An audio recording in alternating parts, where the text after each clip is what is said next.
Sahyadri top 10 news या बातमीपत्राचे प्रायोजक आहेत Mac Care super speciality hospital Ahmednagar. Congratulations वहिनी, बाळ झाल्याबद्दल। पण मी ऐकलंय डिलिव्हरी फार क्रिटिकल होती, आता ठीक आहे ना सगळं? अगं होता थोडा प्रॉब्लेम, पण स्त्रियांच्या आरोग्याची संपूर्ण काळजी घेणारं मातृसेवा होतं ना साथीला। सगळं सुरळीत झालं। किशोर वयापासून ते रजोनिवृत्तीपर्यंत स्त्रीच्या आरोग्याची संपूर्ण काळजी घेणारं अहमदनगर मधील पहिलं स्त्री रुग्णालय Matruseva women's hospital obstetric ICU। किशोरवयीन आणि विवाहपूर्व समुपदेशन, गरोदर माता तपासणी आणि प्रसूती, पहिल्या सिझेरियन नंतर नॉर्मल डिलिव्हरीची सोय। मातृसेवा विमेन्स हॉस्पिटल, सक्कर चौक, नवीन टिळक रोड, अहमदनगर। फोन 9850 20 0017।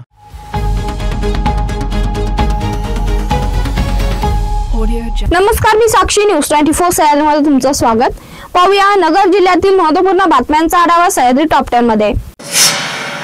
पाथर्डी तालुक्यातील करंजी गावाजवळील भाटेवाडी येथे सामाजिक कार्यकर्ते छानराज क्षेत्र यांची तथागत देशी गायींची गोशाळा आहे। डोंगराच्या पायथ्याशी असलेल्या गोशाळेत सध्या 67 गायी आहेत। मात्र या परिसरात बिबट्याचा सतत वावर असल्याने गोशाळेवर धोक्याचं सावट आहे। मंगळवारी मध्यरात्री बिबट्याने गोशाळेतील एका गायीवर हल्ला केला, ज्यामुळे त्या गायीचा जागीच मृत्यू झाला। सुरू असलेल्या बेकायदा वाळू वाहतुकीवर कारवाईसाठी गेलेल्या महसूलच्या पथकाला वाळू तस्करांकडून दमबाजी धक्काबुक्की करण्यात आली। वाळूने भरलेले 2 ट्रॅक्टर पळवून नेण्यात आले। ही घटना गुरुवारी सायंकाळी पठार भागातील मांडवे शिंदोडी रस्त्यावर घडली। या प्रकरणी घारगाव पोलीस ठाण्यात दोघांविरुद्ध गुन्हा दाखल करण्यात आला। आमच्या विरुद्ध पोलीस स्टेशनला दिलेली तक्रार मागे घे असं म्हणून संजय साळकर व त्यांच्या कुटुंबाला मारहाण करण्यात आली। ही घटना बुधवारी सायंकाळी सातरळ येथे घडली। संजय साळकर व त्यांचा भाऊ बापूसाहेब शेजारी राहतात। दोघात शेतीबाबत न्यायालयात वाद चालू आहेत। संजय साळकर यांनी भावाविरुद्ध फिर्याद दिली होती।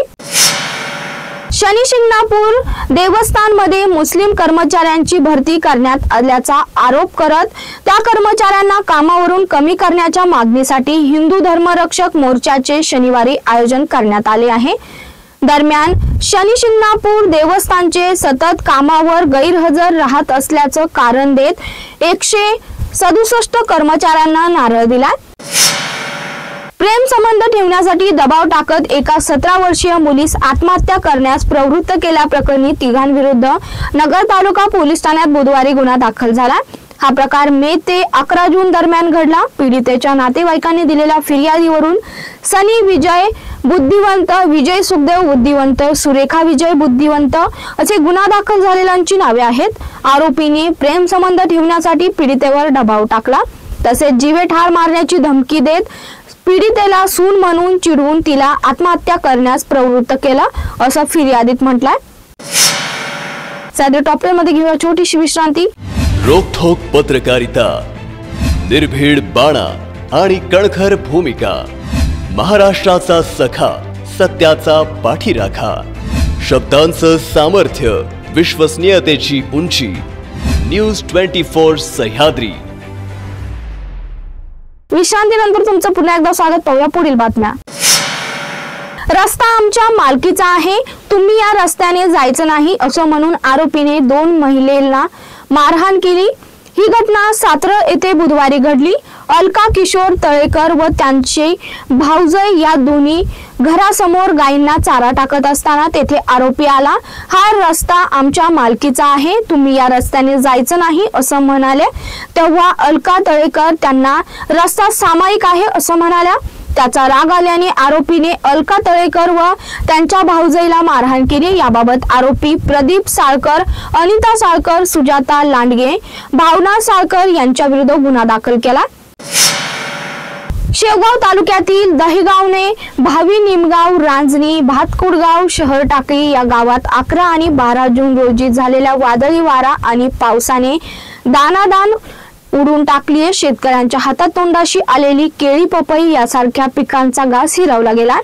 शेकडो एकरांवरील केळी, पपईच्या बागा भुईसपाट झाल्या आहेत। सोरळ प्लेटांचेही मोठ्या प्रमाणात नुकसान झाले। दहिगावणे येथील लक्ष्मीबाई अर्जुन शिंदे, लाला बर्डे, सोमनाथ लिंबोरे, मधुकर कांबळे, शहर टाकळी येथील कारभारी दगडे या शेतकऱ्याच्या घरावरील पत्रे उडाले तर लक्ष्मीबाई शिंदे जखमी झाल्यात। श्रीरामपूर शहर व तालुक्यात गुरुवारी सायंकाळी विजेच्या कडकडाटासह वादळी वाऱ्याने दमदार हजेरी लावली। रात्री 10च्या सुमारास थांबलेल्या पावसाने सर्वांचीच धांदल उडाली। पाऊस व वादळ एकाच वेळी आल्याने रस्त्यात काही झाडांच्या मोठ्या फांद्या तुटून पडल्या। पावसामुळे नेहमीप्रमाणेच महावितरणाची बत्ती गुल झाली आहे। नागरिकांना रात्र अंधारात काढावी लागली। पावसामुळे शेतीच्या कामात शेतकरी गुंतणार आहे। यापूर्वी कापाशी, मका, मूग, बाजरी आदी पेरण्या झालेल्या पिकांसाठी पाऊस फायदेशीर आहे। काही भागात पाऊस नसल्यामुळे पेरण्या खोळंबल्या होत्या। त्या पेरण्या आता जमिनीत वापसा होत सुरू होतील। श्रीरामपूर शहरातील दौंड मनमाड रेल्वे मार्गालगत असलेल्या जुना घरकुलामधील घराचा कडेकोंडा अज्ञात चोरट्यांनी तोडून सोने चांदीचे दागिने तसेच रोख रक्कम असा 2,46,000चा मुद्देमाल चोरून नेला। 9 ते 12 जूनच्या दरम्यान ही घटना घडली। रुकैया जब्बार अत्तार यांनी या प्रकरणी शहर पोलीस ठाण्यात गुन्हा दाखल केला। चोरटे परिसरातील माहितीगार असावे असा अंदाज पोलीस सूत्रांनी व्यक्त करून तपास सुरू केला। वैजापूरहून कोपरगावकडे दुचाकीने येत असलेल्या बोळीज दाम्पत्याला 6 मे रोजी रात्री 9 वाजता तिरवणी गावाजवळ 5 जणांच्या टोळक्याने अडवलं। कोयताचा धाक दाखवून सुमारे 80,000चा ऐवज सोन्याचे दागिने आणि मोबाईल लुटण्यात आला। कोपरगाव पोलीस ठाण्यात गुन्हा दाखल झाल्यावर स्थानिक गुन्हे शाखेच्या मदतीने तांत्रिक विश्लेषणाद्वारे 5 आरोपींना अटक करण्यात आलं। अटक केलेल्यांमध्ये 19-20 वयोगटातील 4 तरुण आणि 1 अल्पवयीन मुलगा आहे। पोलिसांनी लुटलेला ऐवज हस्तगत करून न्यायालयाच्या आदेशानुसार तो मूळ तक्रारदाराच्या ताब्यात परत दिलाय।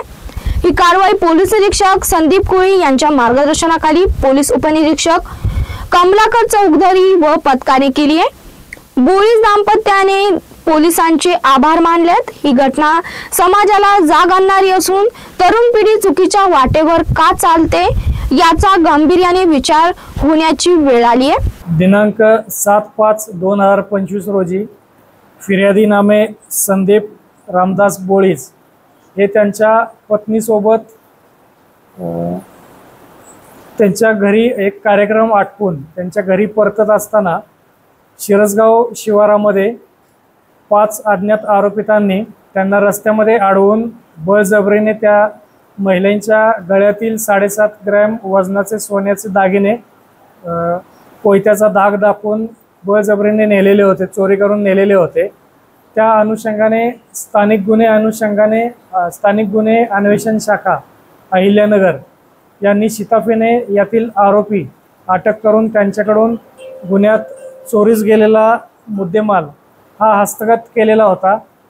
आज रोजी आपण माननीय न्यायालयाच्या आदेशाने सदरचा मुद्देमाल हा फिर्यादी यांच्या ताब्यामध्ये देत आहोत।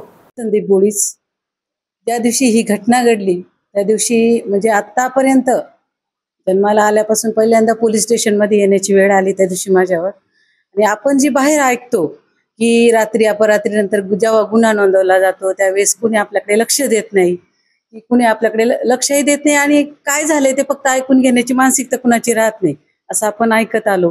पण त्या दिवशी आम्ही इतके भयान परिस्थितीमध्ये बाहेर पडलेलो होतो। जेव्हा इथं आलो तेव्हा चौधरी साहेब बाहेर गेलेले होते, त्यांच्या घरी गेलेले होते आणि आम्ही आल्यानंतर तिथं ते पोलीस कॉन्स्टेबल होते आणि त्यांना फोन केला, सर अशी घटना घडली आहे, एक जोडपा आपल्या इथं आलेलं आहे।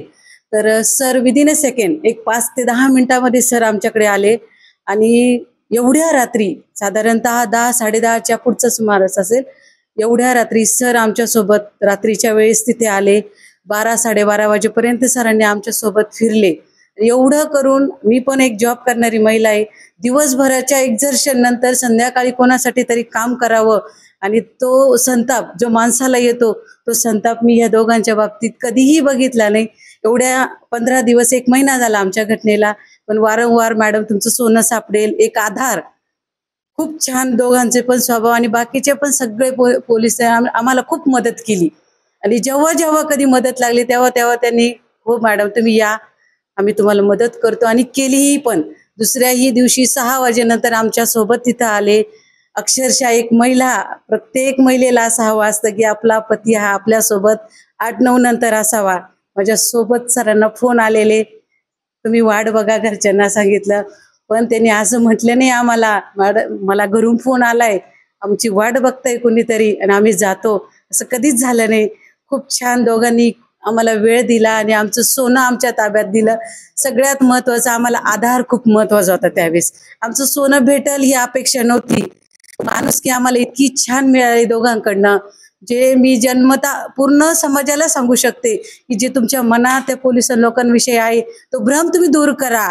आपल्यापेक्षाही खूप वेळ समाजाला ते देऊ शकता आणि आज ते बाहेर आहे म्हणून आज सेफ जीवन जगतोय घरामध्ये निवांत पद्धतीने. एक आधार यांच्याकडनं आपल्याला मिळतोय आणि हाच खरा समाजाचा आधार आणि यांचंच हे कर्तृत्व आहे की जे आपण आनंदाने जीवन जगतोय. थँक्यू, धन्यवाद. सह्याद्री टॉप 10 मध्ये ते संपते. तुम्ही पाहता news 24 Sahyadri. Sahyadri top 10 news या बातमीपत्राचे प्रायोजक होते Mac Care super speciality hospital Ahmednagar. शब्दांचं सामर्थ्य, विश्वसनीयतेची उंची. न्यूज 24 सह्याद्री.